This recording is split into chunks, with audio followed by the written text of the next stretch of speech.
the Hyundai Tucson. Now, this is a car you can buy with your head as well as your heart. Let's start with the sensible bit, the head.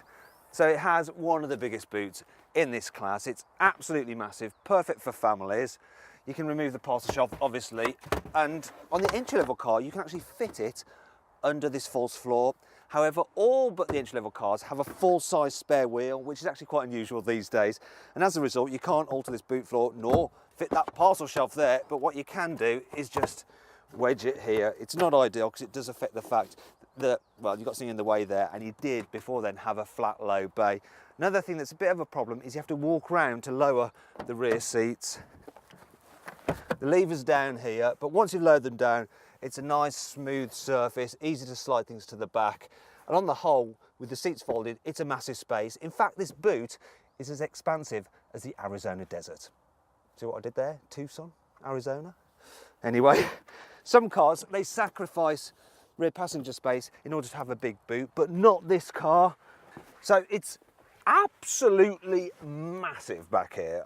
I'm your average size male adult and I've got loads of room, loads of knee room, acres of headroom. It's absolutely brilliant. I also like the fact that I can recline these seats quite a way, so you can just, well, you can stretch out like even a limousine. And the footwells, they're nice and large. There's a bit of a hump in the floor, but you can fit 3 people abreast in here. Now, if you want to see us trying to do that, just click up there to watch our separate practicality video. Okay, so that's the head bit dealt with. Let's talk about the heart, shall we?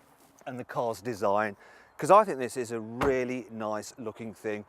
Starting off from the rear, it's smart, it's tidy. Down the sides, you've got sharp creases. It does help this car stand out. But the most fascinating and interesting part for me is this grille. It just looks so bold. I mean, imagine if that was an Audi badge instead of a Hyundai one. Yeah, they'd be able to sell loads of these and probably charge an extra 10 grand for them. And if you're a badge snob, you're missing out. It's kind of let down slightly by the interior though. That is definitely not like an Audi. So the design, it's so-so. Then there's the materials. You know, some of them are brittle and cheap. Now, in terms of equipment, it's not bad. If you go for the SE model, it gets things like dual zone climate control and rear parking sensors, but you have to pay extra if you want sat-nav, which you don't have to do with the Kia Sportage. Another thing that's missing is autonomous emergency braking. If you want that, you need the top spec car. You can't get it lower down the range. And really, you know, that feature Hyundai, it's going to be mandatory in a couple of years. In terms of cubby spaces, well, they're okay, they're fair to middling, shall we say, but you can fit a litre bottle in the side door bin.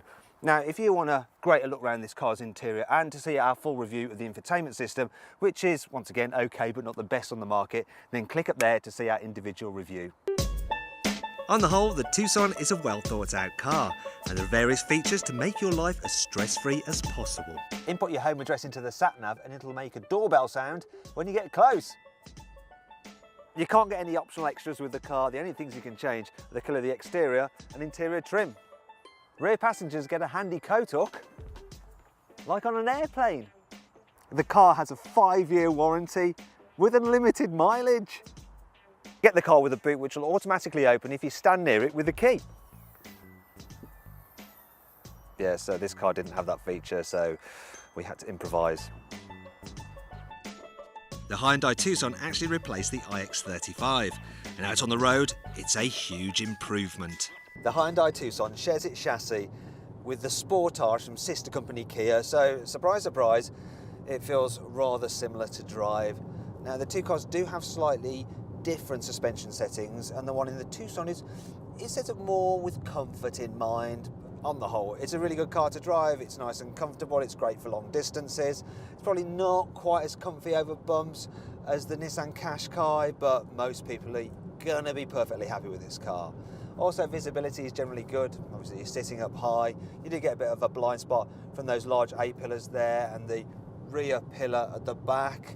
But on the whole, yeah, very nice thing to travel in. Now, if you want a good look around the cabin where we're driving, if you click up there, you can watch our 360-degree video of the car.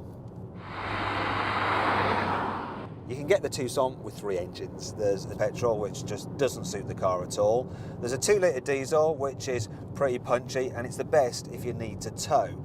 And then there's the bestseller, the one in this car, which is a 1.7-litre diesel. It's going to be quick enough for most people. It is a little bit rough when you rev it, you know, it's a bit grumbly. It's not the most refined engine on the market.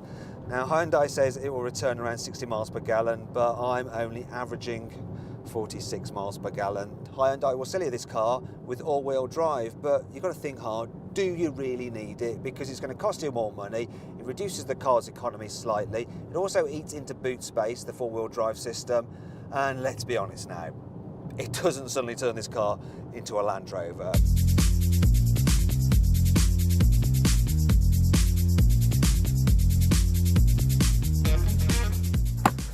So then, what do I think of the Hyundai Tucson overall? Well, it's a good crossover, which should definitely be on your shortlist.